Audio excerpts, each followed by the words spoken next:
नमस्कार, हम ललित नारायण झा। अहाँ सबके एक वीडियो देखा रहा छी जे मूंग के खेती के समय चल रहा है। ट्रैक्टर चल रहा है, खेत में मूंग बाउग भ रहा है।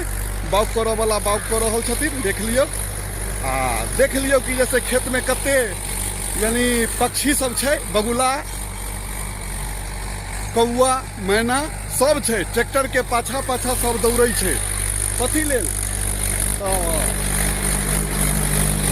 माटि के अंदर जे कीड़ा थे वो कोरला के बाद निकले छै तो ओकरा वो खाई छै। जहन ओई पक्षी के पेट भरै छै तो बस वो खाए के लेल सब दौड़ रहल छै पाछा पाछा पूरा खेत में। यानी चिड़िया भेल छै। देख लियो कते चिड़िया के संख्या छै। लगभग हमरा बुझाइया 200-300 चिड़िया एही के कोला में छै। अहाँ के 2 कट्ठा के कोला, 2.5 कट्ठा के हेतै ई।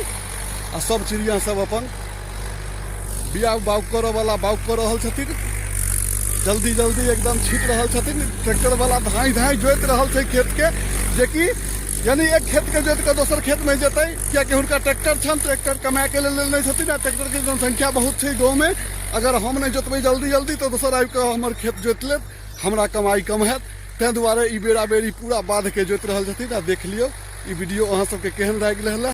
यानी ई कथी लेल छै? ई छै यहाँ के जोताई जे भ रहल छै तो अंदर में जे कीड़ा निकले छै, ओ कीड़ा सबके खाई छै। आ देख लियो यानी कते जनसंख्या छै। यानी खाए के लेल यानी केना नहीं अथी हो, कियाकि जीव के आधार छै भोजन। भोजन के बिना यानी किछ नहीं जिंदा रह सकै छै। कोनो जीव नहीं जिंदा रह सकै छै। आ कोनो भी परिस्थिति में वो चाहे छै कि हम अपन पेट भरी। देख लियो मरऽ के लेल तैयार छै। यानी ट्रैक्टर के आगा पाछा दौड़ रहल छै सब। देख लियो यानी देखियो है ना। तो यह छै जीवन अपन। देख लियो सब आब उड़लै, सब आब जा रहल छै, सब जा रहल छै। जीव के लेल एते प्रक्रिया चल रहल छै। खेत में जोताई भ रहल छै। मूंग के खेती के समय छै।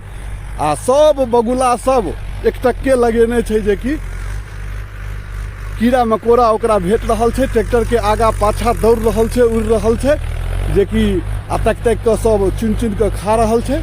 से तो देखिए रहल छै वीडियो के जरिए। गजब छै एहन सुहाना समय। तो हम मिथिला से बाजि रहल छी, ललित नारायण झा।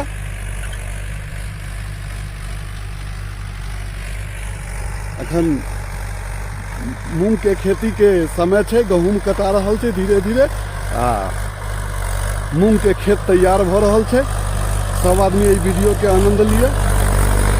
ट्रैक्टर वाला ट्रैक्टर चला रहल छथिन, धाई खेती कर रहल छथिन।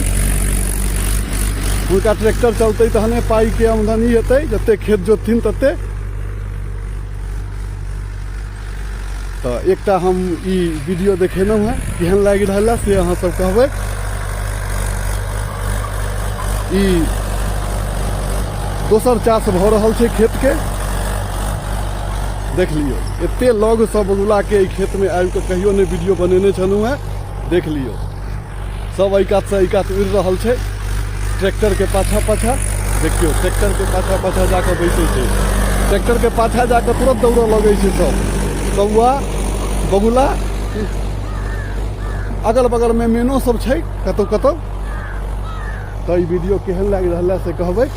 हुए देख लियो बिया बाउग कर रहल छथिन, मूंग बाउग कर रहल छथिन। समय नीक रहतै तो जरूर उपजतै। देख लियो बुझिए सब तक के खा रहल छै। यानी कीड़ा मकोड़ा के संसार में भगवान सबके भोजन बना के भेजने छथिन। तो ओहि हिसाब से जीवन निर्वाह चल रहल छै ई संसार के। आ हम मनुष्य भ के चाहे छियै कि जैसे बैसल रोटी हमरा भेट जाए। तो ई तो गलत बात छै ने। जहन बैसल रोटी तकबै तहन तो गलत काज करबै। आ गलत काज करबै तो ई ठीक नहीं छै समाज के लेल, संसार के लेल। जै लेल भगवान हमरा सबके बनेलखिन है, वो ठीक नहीं छै बात। तो देख लियो वीडियो।